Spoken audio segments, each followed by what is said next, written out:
அனைவருக்கும் அன்பு வணக்கங்கள்.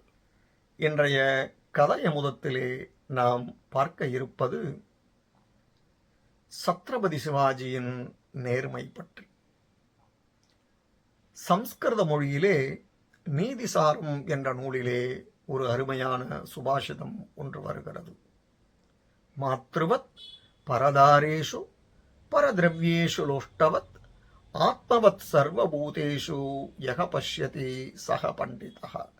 அதாவது, எவர் ஒருவர் மற்றவர்களின் மனைவிகளை தனது தாயாகவும் மற்றவர்களின் செல்வங்களை களிமண்ணுக்கு ஒப்பாகவும் அனைத்து உயிரினங்களையும் தன் உயிர் போல எவர் பார்க்கின்றாரோ அவரே ஒரு உண்மையான சான்றோராவார் என்கிறது இந்த செய்யுள். இது குறித்து சத்ரபதி சிவாஜி வாழ்வில் நடந்த ஒரு உண்மை கதையைத்தான் இப்போது பார்க்க இருக்கிறோம். பாருங்கள்.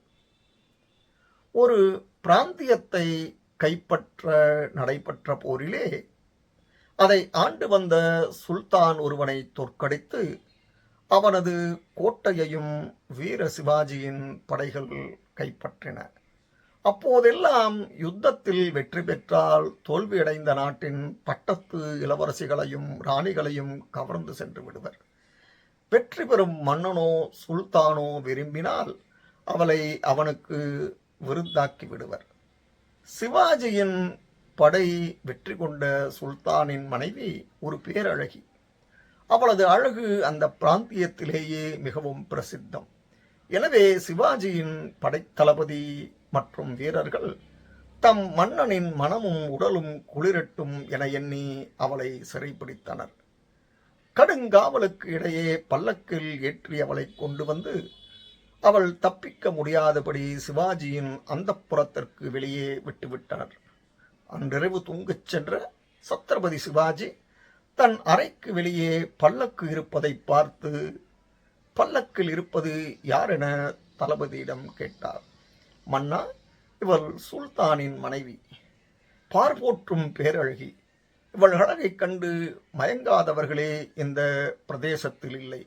எனவே இன்றிரவு இவளை உங்களுக்கு விருந்தாக்கலாம் என்று எண்ணியே இங்கே கொண்டு வந்தோம் என்றான்.